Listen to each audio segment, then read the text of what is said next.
LeBron James will be living in New York City while on the Sixers, and is going to commute every single day by helicopter, Bron, no!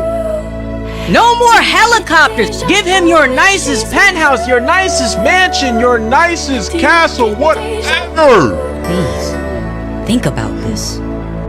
Do you get deja vu?